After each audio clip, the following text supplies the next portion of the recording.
Hi friends, welcome to நான் விரும்பும் சமையல். இன்றைக்கி நம்ம கருப்பு கொண்டக்கடலை கிரேவியும் இடியாப்பமும் இன்றைக்கி நம்ம பண்ண போகிறோம். இது வந்து பிரேக்ஃபாஸ்ட்டாகவும் எடுத்துக்கலாம், டின்னராகவும் எடுத்துக்கிடலாம். ஃபஸ்ட்டு நம்ம சேனலில் பார்க்குறவங்க சப்ஸ்கிரைப் பண்ணுங்கள். ஒரு நைட்டு ஃபுல்லாக ஊற வச்ச கருப்பு கொண்டக்கடலையே நான் இப்போ குக்கரில் போட்டிருக்கிறேன். அது கூடவே மூழ்கிற அளவு தண்ணி விட்டுருக்கிறேன். அதுக்கப்புறமா பிரிஞ்சி இலை, சோம்பு, பட்டை, கிராம்பு, ஏலக்காய், அப்புறமா ஸ்டார் பூ இதெல்லாம் நம்ம இதில் ஆட் பண்ணலாம். ஆட் பண்ணிட்டு இதுக்கு தேவையான அளவு உப்பு நம்ம இது கூட ஆட் பண்ணிடலாம். ஆட் பண்ணிட்டு ஒன் டைம் கலந்து விட்டுருங்க.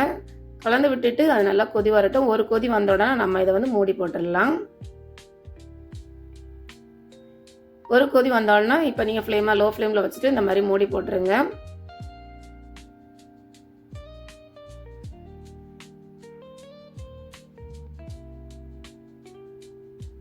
இது மீடியம் ஃப்ளேமில் ஒரு 5 விசில் வரைக்கும் நம்ம அப்படியே விட்டுறலாம். இப்போ இந்த டைமில் வந்து ஒரு பெரிய வெங்காயம், தக்காளி, 2 பச்சை மிளகாய் நான் எடுத்துருக்கிறேன்.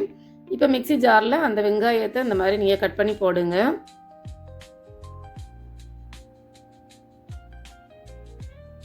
இந்த கொண்டக்கடலை கிரேவி வந்து நமக்கு இடியாப்பத்துக்கு மட்டும் இல்லாமல் புட்டுக்கும் இது நல்ல டேஸ்ட்டாக இருக்கும்.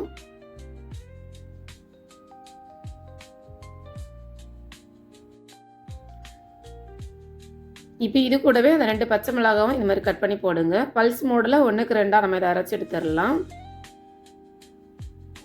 ரொம்ப நைஸாக அரைக்க வேண்டாம். பாருங்கள், இந்த மாதிரி நம்ம அரைச்சி எடுத்துட்டோம். இதை இப்போ வேறு பிளேட்டில் நான் ட்ரான்ஸ்ஃபர் பண்ணிடுறேன். அதுக்கப்புறமா அதே மிக்சி ஜாரில் ஒரு தக்காளி, அதுவும் இந்த மாதிரி கட் பண்ணி போடுங்க. அந்த சென்டரில் இருக்கிற அந்த பகுதி நமக்கு வேண்டாம், அதை கட் பண்ணி நம்ம எடுத்துடலாம்.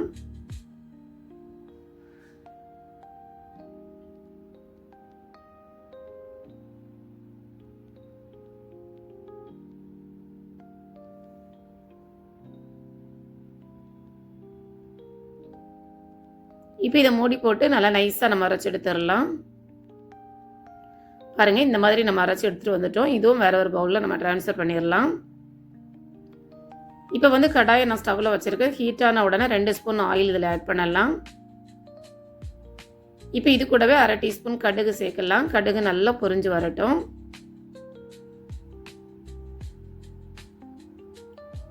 இப்போ இதில் கொஞ்சமாக கருவேப்பிலை ஆட் பண்ணிவிடுங்க. அதுக்கப்புறமா நம்ம வந்து வெங்காயம் அரைச்சி வச்சிருந்தால அதை இது கூட ஆட் பண்ணுங்க. ஆட் பண்ணிட்டு நல்லா கலந்து விடுங்க.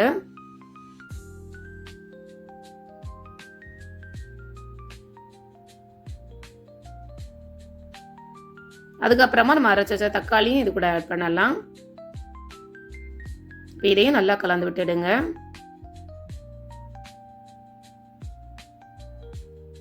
இந்த டைமில் இஞ்சி பூண்டு பேஸ்ட்டு 1 ஸ்பூன் நான் இதில் ஆட் பண்ணுறேன். இப்போ இதையும் அது கூட நல்லா கலந்து விட்டுருங்க. இப்போ அது கொதி வந்தோன்னா நம்ம 1/2 டீஸ்பூன் மஞ்சள் தூள் ஆட் பண்ணலாம். காரத்துக்கு ஏற்ப மிளகாய் தூள் ஆட் பண்ணலாம். 1 டீஸ்பூன் மல்லித்தூள் ஆட் பண்ணுறேன். கரம் மசாலா 1/2 டீஸ்பூன் ஆட் பண்ணலாம். நல்ல மிளகுத்தூள் 1/4 டீஸ்பூன் ஆட் பண்ணலாம். அதுக்கப்புறமா இந்த மசாலா, இந்த வெங்காயம், தக்காளி எல்லாம் நல்லா கலந்து விடுங்க.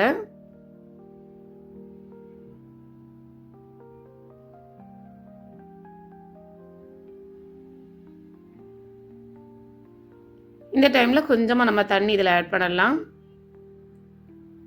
இப்போ இது நல்லா கொதி வர ஆரம்பிச்சிருக்கு பாருங்கள். நல்லா கலந்து விட்டுக்கிடுங்க.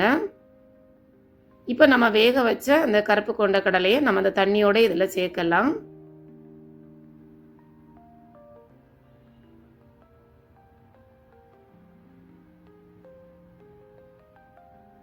இப்போ இந்த கிரேவிக்கு தேவையான அளவு உப்பு நம்ம இதில் ஆட் பண்ணலாம். ஏற்கனவே கொண்டக்கடலை வேக வைக்கும் போதும் உப்பு ஆட் பண்ணியிருக்கிறோம். பார்த்து இதில் சேர்த்துக்கிடுங்க.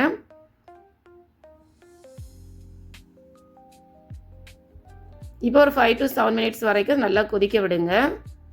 இந்த டைமில் நம்ம கொஞ்சமாக கொத்தமல்லி இலையை நல்லா தூவலாம். அதுக்கப்புறமா ஒரு 1/2 டீஸ்பூன் அளவு கஸ்தூரி மெதி இதில் ஆட் பண்ணுங்கள். ஆட் பண்ணிட்டு நல்லா கலந்து விட்டுருங்க. இப்போ நம்ம ஸ்டவ்வை ஆஃப் பண்ணிடலாம். அதுக்கப்புறமா நம்ம இடியாப்பத்துக்கு மாவு ரெடி பண்ணலாம். இப்போ பாருங்கள், நான் ஒரு 3 கப் அளவு இடியாப்ப மாவு நடத்திருக்கிறேன்.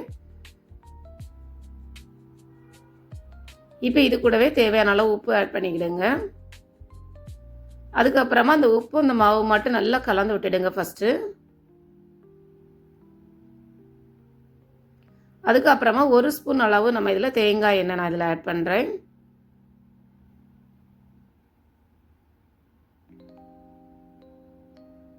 எண்ணெய் ஆட் பண்ண பிறகு நல்லா கலந்து விட்டுடுங்க கை வச்சு. அதுக்கப்புறமா நல்லா கொதிக்கிற தண்ணி தான் நம்ம இதில் விட்டு இந்த மாவை நல்லா பிசைஞ்சு எடுக்கணும். நம்ம கொஞ்சம் கொஞ்சமாக தண்ணி விட்டு இந்த மாதிரி கரண்டி வச்சு அதை நல்லா கலந்து விட்டுடுங்க ஃபஸ்ட்டு.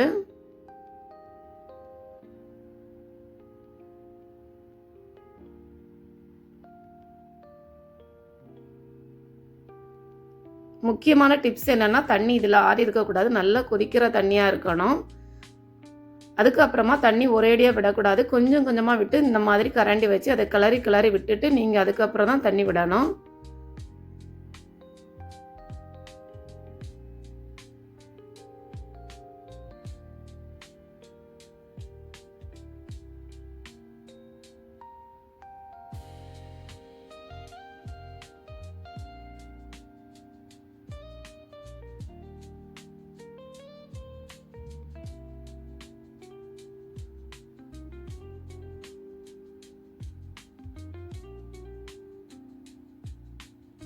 பாருங்கள், இந்த மாதிரி கொஞ்சம் கொஞ்சமாக தண்ணி விட்டு இந்த மாவை இந்த மாதிரி நீங்கள் கலந்து விடுங்க.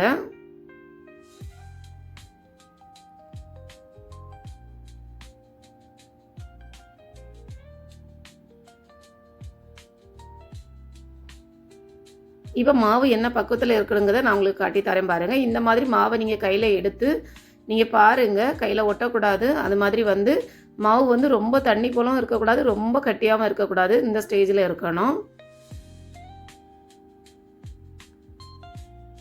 இப்போ அந்த வெந்நியோடு அந்த மாவை நல்லா கலந்து விட்டுட்டோம். இதை மூடி வைங்க. ஒரு 5 to 7 மினிட்ஸ் இல்லைனா 8 மினிட்ஸ் வரைக்கும் இதை மூடி வச்சுருங்க. அதுக்கப்புறமா பாருங்கள், இந்த ரொம்ப சூடு நமக்கு இருக்காது, லேஸ் சூடு தான் இருக்கிறது. இந்த டைமில் இந்த மாவை நல்லா பிசைஞ்சு எடுத்துருங்க கை வச்சு.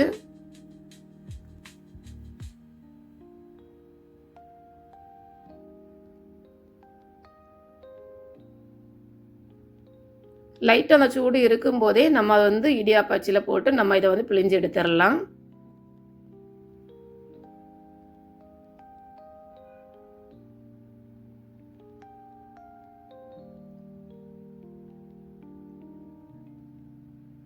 நம்ம எடுத்து போக மீதி உள்ள மாவை நம்ம உடனே நம்ம என்ன செஞ்சிடணும், மூடி வச்சிடணும்.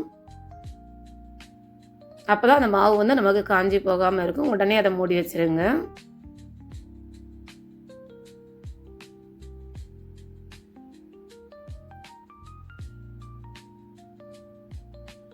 பாருங்கள், இந்த மாதிரி மூடி வச்சுருங்க.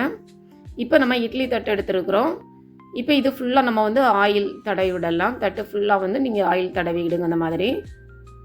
அப்போ தான் அந்த பாத்திரத்தில் வந்து நமக்கு மாவு ஒட்டாமல் கரெக்டாக வரும்.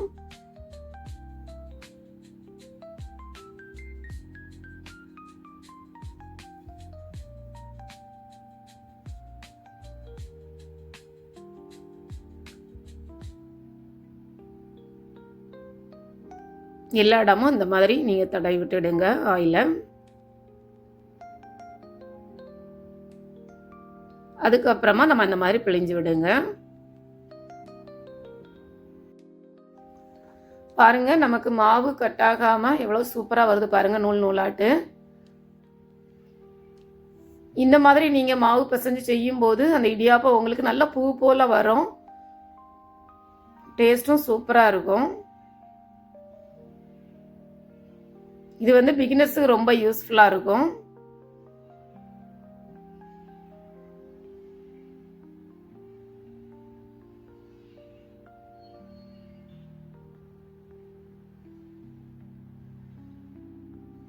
பாருங்கள், இப்போ ஒரு தட்டு ஃபுல்லாக நம்ம வந்து அதை பிழிஞ்ச பிறகு இந்த மாதிரி அதை கட் பண்ணி விடுங்க. அதுக்கப்புறமா அடுத்த தட்டுலையும் அதே மாதிரி நம்ம பிழிஞ்சு எடுத்துடலாம்.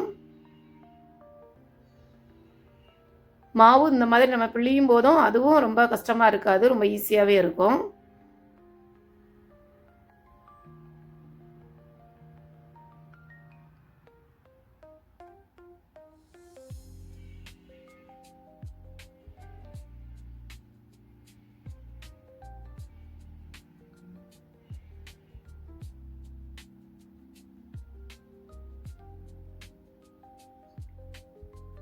இப்போ நம்ம வந்து இந்த குக்கரை ஒன்று மேலே அந்த தட்டு வைக்கும்போது அந்த 2 இடியாப்பத்துக்கு நடு பகுதியில் அடுத்த மேலே இருக்கிற இடியாப்பம் வர மாதிரி வைங்க. அப்போ தான் அடியில் இருக்கிற இடியாப்பம் நமக்கு வந்து ஒட்டாமல் கரெக்டாக இருக்கும். இந்த மாதிரி நீங்கள் அதை ஒன்றுக்கு மேலே ஒன்றா வைங்க.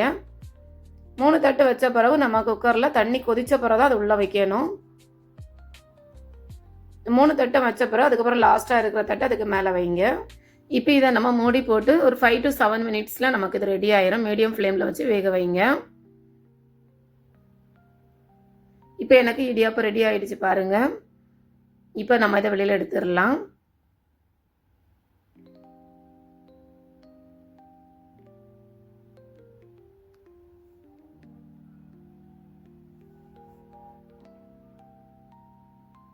இதை நான் ஹாட் பாக்ஸில் இப்போ ட்ரான்ஸ்ஃபர் பண்ணுறேன். பாருங்கள், நமக்கு தட்டுலேயும் ஒட்டாமல் அந்த இடியாப்பம் எவ்வளோ அழகாக விழுது பாருங்கள்.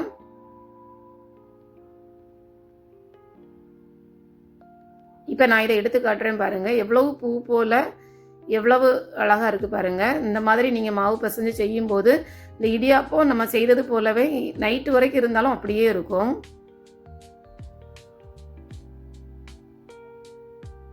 இப்போ இதை மூடி வச்சிடலாம்.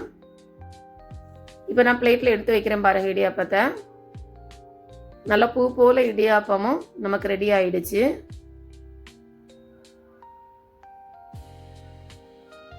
இப்போ இது கூடவே நம்ம வந்து கொண்டக்கடலை கிரேவி, கருப்பு கொண்டக்கடலை கிரேவியும் நான் இது கூட எடுத்து வைக்கிறேன். நீங்களும் இது மாதிரி ட்ரை பண்ணி பாருங்கள். டேஸ்ட் வந்து ரொம்ப சூப்பராக இருந்தது. ஃபஸ்ட் டைம் நம்ம சேனலை பார்க்குறவங்க மறக்காமல் சப்ஸ்கிரைப் பண்ணுங்கள், லைக் பண்ணுங்கள், ஷேர் பண்ணுங்கள். Thank you.